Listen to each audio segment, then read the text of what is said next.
when I told my father that I was going to report him, he literally held his gun to my head and said, I am the law. Who are you going to tell? We look out for each other. You think say nothing for my police friend them shoot you, kill you, and nothing come out of your mother they are foreign, she know on the papers. I'm going to do is just kill you, kill your sister, go up, kill your mother, and kill myself. Seetyah, Seetyah, Seetyah. Yes, my Seetyah squad, we're back at it again. Today we have a more serious topic at hand. This young lady was raped by her father. But before we get into that, if you haven't already done so, follow us on Instagram. Remember to give this video a like. To be a part of the Seetyah squad, subscribe and hit that post notification bell so you will get our latest video updates. So people, what was so surprising about this issue? The fact that it was done by her father, who is a policeman. The very same person that was expected to protect her was the same person abusing her. Now listen to the full video. Leave a comment and let me know what you think. You said you were 11, started at 11. Your father was a police officer. Yes. So I guess it was even worse for you because being molested, being raped by your father that is a police officer. You know, if it was a normal man, if he was a carpenter or a plumber, you can think, oh, I need to go to the police. Even if mommy don't believe me, because like you said, you know, your mother knew what was happening. So even if it was a point where, you know, your father is just the milkman or the cable guy and things like this is happening to you and you can't say, you know what, mommy don't believe me, but me I got the police station because me I got to report him. In a situation like this, who do you tell? And at what point you realize that, okay, who is going to help me? Because your mother wasn't doing her job, obviously. Your father, that is supposed to be protecting and serving not only the country, not only his neighborhood, not only protecting his child, he's molesting and raping his child, but put on his uniform and go to work and pretend. How have your outlook been since for police officers, and at what point did you realize that, oh shit, nobody can help me because the person that was supposed to be helping me or protecting me is the worst person ever? How did you deal with that? Well, you know, first of all, I want people to understand that I go this hard because I absolutely don't want to be the people that I approached for help, because I had some neighbors and, you know, a lot of people get upset because they say, why you always call them names? And I say, I call their names because it's not my fault. They didn't know I was going to grow up and be a loudmouth. If you wanted to have a good name in my story, you should have done good. It shouldn't take you thinking a child is going to grow up and call your name for you to do good. So that's just not on me. But I live next door to the Grants, and the thing that disheartened me is that when I say started molesting me at 11, people must understand grooming and the process of how this thing works. When I was 11, my father never just started slipping finger inside of me or start playing my breast. It starts with the verbal. It starts with the, let me see where we can go with this. And so from a young age, I think about from 14, I would see him coming out, like he would make sure that he would be in the living room, having sex with the helpers and stuff. And I would see that since 4. And so I was over sexualized since I was young. But I wasn't sexual. I wasn't supposed to know sex, so I didn't understand. But all these people around me, them kind of grow me, because my mother did come a foreign when I was like 8 permanently. So we had all these women that were raising us, like the neighbors, like I said. There's just the one lady named Sister Campbell who used to carry over church. Then you have the deans, just various people in your life. Okay, and she said, Monique fights a lot, she bad, she faced it, but never seen anything else. And so I went to them and I said, Sister Campbell at church one Sunday, I said, you know, Daddy's molesting me. And she said, what do you mean? I said, I mean, if I come in my room at night time, I'm molesting and she run me. I go to the neighbors, and I didn't have to go to the neighbors because at 11 when it started verbally, you know, by the time my period started on my 12th birthday, right after that, it was like him just going a hyperactive drive, and it got from inside of the house to a little nibbling in my ears to outside under the mango tree by them fence, and him not hide, him not whisper, him not. And they're calling me over and they're saying, oh God, what's going on? And I'm like, he's molesting me. Because a lot of the time people don't know, you just want somebody to ask you what's wrong. You're ready to burst at the seams, but you need somebody to engage that conversation and say, what's going on with you? And so when they called me and asked me, I said, well, he's molesting me, because they obviously saw that something was different. My demeanor changed. So I told the neighbors, I told the church sisters, the helper. I wrote a letter. When you read the book, you'll see I wrote a note. And I folded it up small. And she thought I left it incidentally for her, but I wanted her to find it. It was my way of saying, praying for help. so I told everyone. And then when I told my father that I was going to report him, he literally held his gun to my head and said, I am the law. Who are you going to tell? We look out for each other. You think say nothing for my police friend them shoot you, kill you, and nothing come out of your mother, they are foreign, she know the papers. All I'm going to do is just kill you, kill your sister, go up, kill your mother, and kill myself. Now, at 12 years old, 13 years old, you're not going to take that lightly. And when you see as a young girl, because I won't call politicians' name, but my father was a very corrupted cop. You know, he sell weed to a lot of entertainers and stuff all around the way. And I remember him taking us to big politician houses, and I saw people together from opposing parties. And I'm like, from a young age, I realized that, you know, these things he was teaching me at 6 years old, at 11, 12, 13, I'm realizing, oh my God, what I saw at 6, when I see him bring an envelope of money up in a them place, they're going to give them people their money there. He's not joking on him, so all of them look out for each other. So who are you going to turn to when you grow up in a country and you realize since you're a young girl that the justice system is so corrupt that a man can burn a spliff and you hear your father brag about it, say him get 20 years, but in Virgin with an artist, he can get back in gun fee and set him free for come a foreign. So it becomes a art now, a art form. Escaping became an art form because it make it clear. If you tell anybody, my friend might just kill him. So exactly. You know. So obviously, but you grew up scarred, not having any trust in the law or police officers. There's no respect for them. Mm-hmm. At what point would you say you were freed of him? At what point and at what age? You know, it's funny. I went through Stockholm up until about, I'm 35, September 16th. I went through Stockholm until I was about 30, if I'm going to be honest. Because what happened is, and this is the reason why I'm glad you and I and people like us are doing this, because we need people to understand that when you've been victimized and you're finding your way towards survivalism or the status of being a survivor, it takes, just like it takes a village to raise a child, it takes a village to support a person that's been broken, to help them to come back to some kind of wholesomeness. And my family, I'm talking about sister, brother, mother, aunts. I only had one aunt that truly stood up for me. And so being the person I am, my nature is very loving. I love you, hug on you. You know, I'm very forgiving. And I was one who was a walkover. So rather than be alone, I'd rather people push me over and walk over me than to be alone. And so, you know, in a sense, I would talk to him online on Facebook, because this man and what they do. So now, even at 30 years old, you're battling with this thing of, but he was my best friend, but him also hurt me the worst in my life. And so even at like 28, 29, 30, I used to be in Jamaica because he was locked up because he shot another lady and killed her, because she's not like my mom. She was protecting her child. And so, yeah, her daughter was 14. Okay, so the woman stood up for her child. So even though your mother didn't protect you, your father again went and tried to do what? Why must end up shooting the woman? Because so when I went to the prison, because like I said, I was going through Stockholm. So my sisters, family members, everybody was talking to him. But here I am, homeless, now I know if I stay, box about the place. And I wasn't even walking for 10 years because my same mother said she go Obia man and pay for me get Obia because I'm a thief her husband and put grave dirt in my food. Now, I don't believe in them messed it, but it kind of hard when somebody tell us you're not going to walk and then 10 years later you get up and you can't walk for 10 years. So anyway, you know, I started looking at it and I felt lonely because I realized they make victims and survivors feel lonely, like them shame you, them see her, watch her, you know, see her father crying her, and then them see the final, hey, evening, Mr. Darren, how you do? And I see someone must call him name and shame him. His name is Alderman Lloyd Duran. As a matter of fact, today is his birthday. How ironic.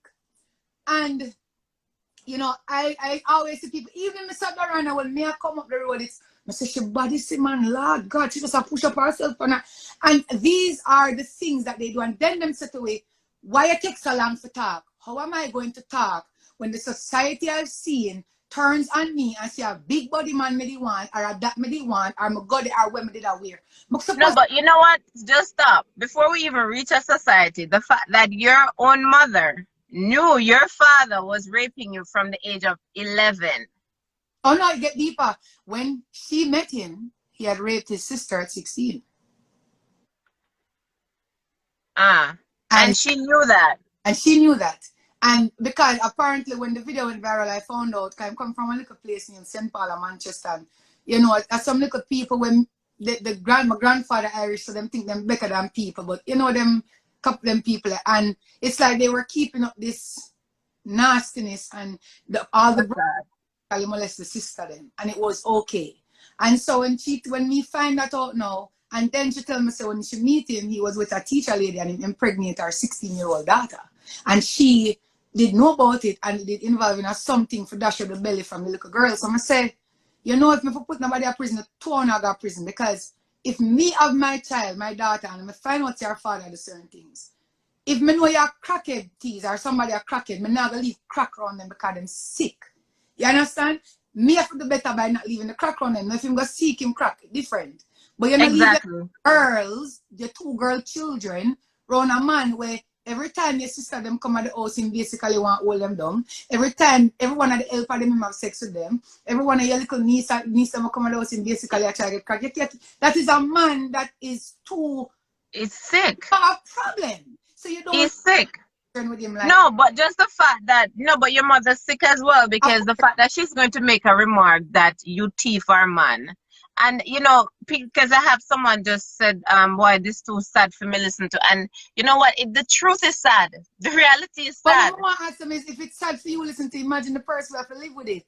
Exactly. And that is why we sit and make excuses and why I don't want to hear that it's too sad. And that's why we need to go sign that petition so these people can walk in the hall of shame and save other girls, because guess what? They don't stop. I said it so many times on my platform. Child molesters and pedophiles, they don't stop. Your silence just give birth to new victims. And the fact that your mother knew what he was doing. And you know, when I watch movie like Precious, and we think, oh, it's a script. That's actually someone's life. That is actually just like how Monique beat Precious. I said, you fucking took my man. You took my man, and you know when you were 4 and he was fucking me, and he turned and he said, you're the one you should be screwing. You took my man. You do have people that think like that, and it's Exhibit A. Your mother. Look at you, knowing your father was raping you at a young age, and tell you point blank, so you thief our man. And it's who she, it's a mentality, because even when me a big 20-year-old, you know, I did their house and I was in adult diapers and everything. That's how sick I was. And I remember one time when I get in an argument, I was living with her, and my daughter, me hung out some clothes. Since she's there and remarried, because she remarried, but she said my father always be her husband. And we were downstairs and I use her clothespin, and she come in the kitchen and say, don't use my clothespin. So I say, you really got arguing over clothespin, mommy? And I say, all right, Ajane, my daughter. I say, go buy me a pack of clothespin. So she start cuss. So our husband come downstairs and say, what's the problem? Why you cuss the little girl? You can't take no one your family like you take your father from me. And the man was like, whoa, no, you can't. So it tell us in our mind, like she was sick. She's sick in her head. And I will say this. You see what you do? Like you said, you're in Stockholm Syndrome. So I understand, because a lot of victims, they're like that. And a lot of people don't even realize that they're in Stockholm Syndrome, because all they do, they sit and find excuses for these people for what they did. And then not only that, they use the Bible. Well, the Bible says forgive and forget. Fuck that. Move the fuck on, because guess what? All you're doing is creating more pain. You're just opening your wound. Just like how years after, your mother can still look at you and tell you, you're not going to leave this a husband, you're from it. Like, seriously? You shouldn't even be around her.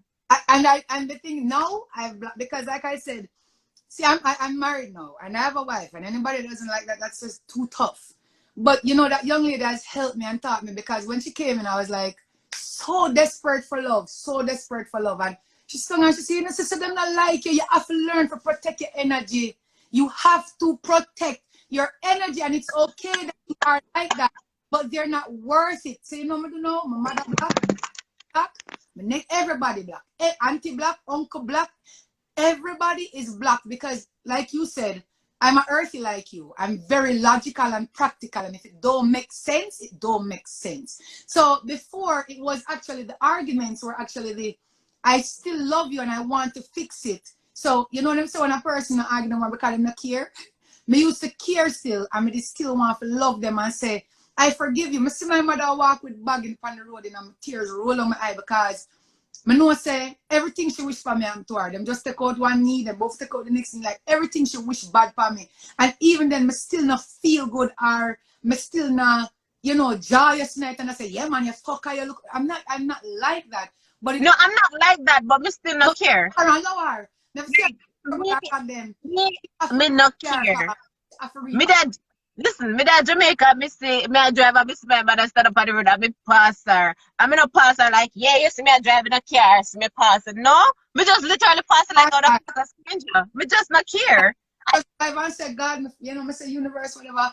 Me just me feel fair, but what can I do? A person Me not have no conversation with you, me not have no conversation with myself. Me drive past her, me listen to music. That's it. I'm getting there. There's nothing to debate. I'm getting there. You have to protect yourself, and you know I'm happy that you're there now because it took a while for you, but I'm happy that you're there, and I want people to get this message. Please, my beg you, go sign. It's pinned right here. It's in my comment. I was trying to pin it on Facebook. People, please go and sign the petition because guess what? These hurt. Walk with you, drive with you, travel with you. If you get molested in a Jamaica, you go far and go live a different life and act as if it never happened. No. If you get molested in a Zimbabwe, you know, come to Jamaica, act as if it never happened. It travels with you. And you know something, rape is so common that, you know, when we give the statistics and tell people, say, every, 70 or 90 seconds a woman is molested. People don't understand. My father raped me. Well, him been there molest me. Every night him come to my room, finger me, tell me about it the next morning. So I have to jerk him off to get my lunch money at one time. I mean, it was horrible for 3 years. But on top of that, him hold me down at knife point, December 17th. I come up here. I came up here with no underwear on and in semen from my pants foot. And 4 days later, my cousin raped me again. So, I want people understand, and I think a lot of us as women, even men, we don't understand what rape is, and we think so because, like, even when a woman will talk to a man in your ear, that's when I slip in the head, man. And you say, no, I don't want to. And the next thing you know, you have sex. We don't understand that we have to safeguard ourselves and little things where we allow and we bit against the next woman when she talk. And we have to stop the certain things and come together, understand, say, listen. You understand the injustices where happen against us because we won't stand together, understand, educate ourselves, and love each other enough to say, I'm not going to stand and watch you do that. I'm not going to see somebody go up on T's page and talk shit and watch out because she's slim and nice, never talk shit. No, leave the girl alone and fix her crown. You understand? And until we get to that point, we stop bad mind each other, and because we feel the pain and things happen to we want our next woman or our next man or whoever to be victimized. And the bitterness, they me feel it, so you feel it too. I have to stop that. You understand? Because the kids them will come and feel it. The baby them will come and feel it because we won't fix up with folly ground. Exactly. Exactly. And that's what I love. You know, that's why I said breaking the cycle. From 2017, me have begged the Prime Minister to create this thing where we are now, and it's finally there. Please. Because I understand the Prime Minister stands to, because this thing's so big. Remember nowadays them go kill the judge's son. Where they're on the Epstein thing, so we understand to them something like easy, something for you. So I commend him while me I cuss him because you never pay attention, people, but we need more. And when I see this woman from New York, I will come from my page, but she follow that brother the way I talk about. And but where girl, you're ugly, your woman I like. I'm like, alright, put aside on a don't like for me. Right now we are talking about protecting the picnic them. Exactly. We're trying to cut this out. We're trying to cut this. Please, I'm begging everybody, go sign this petition. Not only sign it, but share it. Share it on WhatsApp friends, share it on WhatsApp status, share it to your Facebook friends, put it on your status. We're not supposed to be struggling to find 15,000 signatures for the government of Jamaica to legalize to get pedophiles and rapists registered. They should be registered. Make we start put a face to them. Seetyah Entertainment for the latest in dancehall news and entertainment buzz.